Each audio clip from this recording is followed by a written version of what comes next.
మన దేశంలో ప్రభుత్వ కొలువు పట్టాలంటే కోచింగ్ సెంటర్లకు లక్షలు కుమ్మరించాల్సిందే. గ్రామ కార్యదర్శి అయినా ఐఏఎస్ ఆఫీసర్ అయినా ఉద్యోగం కావాలంటే కోచింగ్ తీసుకోవాల్సిందే. ఎంతో మంది కోచింగ్ లేకుండానే పోస్టులు సాధిస్తున్నారు. కానీ మెజార్టీ అభ్యర్థులు లక్షల సంఖ్యలో కోచింగ్ తీసుకుంటున్నారు. అభ్యర్థుల బలహీనతనే కోచింగ్ సెంటర్లు సొమ్ము చేసుకుంటున్నాయి. ఏటా వేల కోట్ల వ్యాపారం చేస్తున్నాయి. ప్రభుత్వ నియంత్రణ లేకపోవడంతో సెంటర్లు ఇష్టారాజ్యంగా మారింది. కోచింగ్ సెంటర్ల నిర్వాహకంపై ఓ లుక్కేద్దాం. మనది పోటీ ప్రపంచం. పరీక్ష ఏదైనా పోటీ కామన్. మెడిసిన్, ఇంజనీరింగ్ వంటి అత్యధిక డిమాండ్ ఉన్న కోర్సులపైన కేంద్ర రాష్ట్ర ప్రభుత్వాల్లో చిన్న పెద్ద ఉద్యోగాలైనా లక్షల్లో పోటీ పడతారు. అక్కడ ఉండే ఖాళీల కంటే 400-500 రెట్లు ఎక్కువ మంది పోటీ పడతారు. మరి ఇంతమంది పోటీ పడే ఈ పరీక్షలకు కోచింగ్ తప్పదు కదా. అందుకే దేశవ్యాప్తంగా వేల సంఖ్యలో కోచింగ్ సెంటర్లు పుట్టగొడుగుల్లా పుట్టుకొస్తున్నాయి. తెలుగు రాష్ట్రాలకు హైదరాబాద్లోని ఆర్టీసీ క్రాస్ రోడ్స్ దగ్గరున్న అశోక్ నగర్ ఒక పెద్ద కోచింగ్ సెంటర్. 2 రాష్ట్రాల నుంచి లక్షలాది మంది అభ్యర్థులు అశోక్ నగర్లోని కోచింగ్ సెంటర్లలో చేరి తమ అదృష్టాన్ని పరీక్షించుకుంటారు. కొన్ని వందల ఉద్యోగాలకు లక్షల సంఖ్యలో పోటీ పడుతుంటారు అభ్యర్థులు. పల్లెటూళ్ల నుంచి ఎందరో యువతీ యువకులు ప్రభుత్వ ఉద్యోగాలపై ఆశతో ఎలాగైనా సాధించాలన్న పట్టుదలతో ఊళ్లలో ఉన్న ఆస్తులను తాకట్టు పెట్టి మరీ ఇక్కడి కోచింగ్ సెంటర్లలో చేరుతున్నారు. ఫీజు భారీగానే ఉంటుందని వేరే చెప్పక్కర్లేదు. అయితే ఇన్ని వేల మంది శిక్షణ తీసుకున్నా అక్కడున్న ఖాళీలు కొన్నే కదా, మనకే ఆ ఉద్యోగం వస్తుందన్న నమ్మకంతోనే శిక్షణ తీసుకుంటున్నారు. దీంతో కోచింగ్ సెంటర్ల దోపిడీకి అంతు లేకుండా పోతోంది. ఎంతో మంది పేదలు పెద్ద మొత్తంలో ఖర్చు చేసి ఉద్యోగాలు రాక నిరాశతో వెనుదిరుగుతున్నారు. అందుకే పేద విద్యార్థుల విషయంలో కోచింగ్ సెంటర్లు కనికరంతో ఉండాలనే సూచనలు వస్తున్నాయి. అదేవిధంగా సెంటర్లపై ప్రభుత్వ నియంత్రణ ఉండాలనే డిమాండ్లు కూడా వస్తున్నాయి.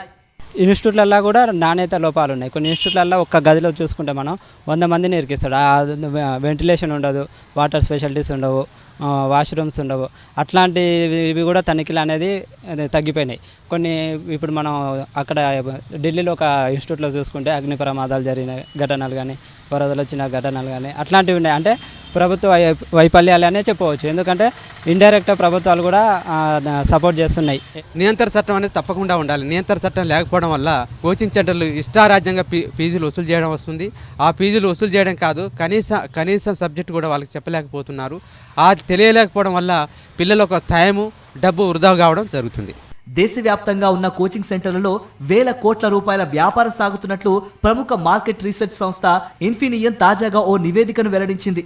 2022లో 58,000 కోట్ల వ్యాపారం సాగించిన కోచింగ్ సెంటర్లు ఈ ఏడాది చివరికి దేశవ్యాప్తంగా 70,000 కోట్ల వ్యాపారం చేస్తున్నాయని అంచనా వేసింది. అభ్యర్థులను ఆకర్షించడానికి కోచింగ్ సెంటర్లు అనైతిక పద్ధతులు అవలంబిస్తున్నట్లుగా కూడా అనేక సార్లు ఆరోపణలు వస్తున్నాయి. ఎక్కడా కోచింగ్ తీసుకోకుండా ఉద్యోగం సాధించిన అభ్యర్థులను వెతికి పట్టుకుని తమ దగ్గరే కోచింగ్ తీసుకున్నట్లుగా ప్రకటనలు ఇవ్వటం కూడా అనేక సార్లు వివాదాలకు దారితీస్తోంది.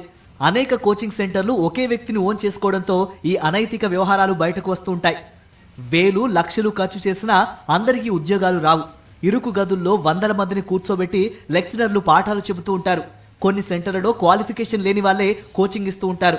కోట్ల రూపాయలు దండుకుంటున్న కోచింగ్ సెంటర్లలో సరైన ప్రమాణాలు, వస్తువులు లేవని కేంద్ర విద్యాశాఖ గుర్తించింది. అభ్యర్థులను ఆకర్షించడానికి తప్పుడు ప్రచారం చేసిన కొన్ని కోచింగ్ సెంటర్లకు 2 ఏళ్ల క్రితం జరిమానా కూడా వేసింది కేంద్ర ప్రభుత్వం. అయినా కోచింగ్ సెంటర్ల తప్పుడు ప్రచారాలు మాత్రం ఆగట్లేదు. అందుకే వీటిని నియంత్రించడానికి ఒక చట్టంతో పాటు నిరంతరం ప్రభుత్వ పర్యవేక్షణ అవసరం అనే డిమాండ్లు వినిపిస్తున్నాయి.